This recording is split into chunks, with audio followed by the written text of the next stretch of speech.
Hello friends, welcome back to அருண்கலைகள். இன்றைக்கி நம்ம இந்த வீடியோவில் இதை பற்றி பார்க்க போகிறோம். மாடி தோட்டத்தில் என்னென்ன பூக்கள் கிடச்சிருக்கு அப்படின்னு தான் பார்க்க போகிறோம். Double colour rose. இந்த ரோஸ் வந்து ஃபஸ்ட்டு ஸ்டார்டிங்கில் வந்து எல்லோ கலரில் பூக்கும்.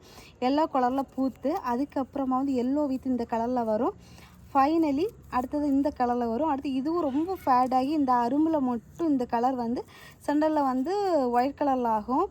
ஒரு 1 வீக் பக்கம் நல்லா நிற்கும். பூக்கும்போது பஞ்சாக நிறைய செட்டாக தான் பூக்கும்.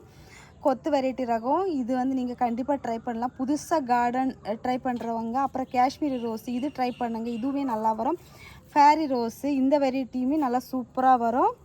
அதுக்கப்புறமா ஸ்னோ ஒயிட்டு அதுவுமே நல்லா வரும். ஸோ இந்த மாதிரி கொத்து கொத்தாக பூக்கிற வெரைட்டிஸ் பார்த்து ஸ்டார்டிங் புதுசாக கார்டன் ஸ்டார்ட் பண்ணுறவங்க ஸ்டார்ட் பண்ணுங்கள். அது உங்களுக்கு நல்ல ஈல்டு கொடுக்கும். நிறைய பேர் சொல்லுவீங்க, நீங்கள் வந்து இவ்வளோ பூ பறிக்கிறீங்க, எங்களுக்கு வச்சா இப்படி வராது அப்படின்னு சொல்கிறீங்க. நீங்கள் ரோஸ் பிளான்ட் செலக்ட் பண்ணுற விதத்தில் இருக்குது.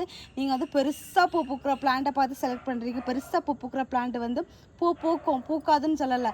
எப்போவாவது தடுத்து ஒரு மொட்டு 2 மொட்டு வந்து பூ பூக்கும். பட் ஆனால் இந்த ரோசஸ் எல்லாம் அப்படி கிடையாது.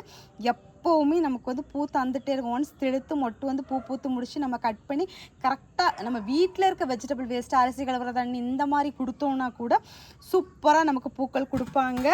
கண்டிப்பாக நம்ம வந்து நல்ல மண் வளமாக இருக்கணும். நம்ம வீட்டில் இருக்க 0 பட்ஜெட் உரமே கொடுத்தா போதும்.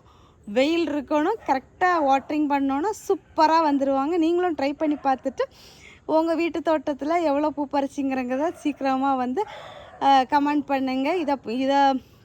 இதை பார்த்து நான் ட்ரை பண்ணேன்னு சொன்னால் எனக்கு ரொம்ப ஹாப்பியாக இருக்கும். Tata bye.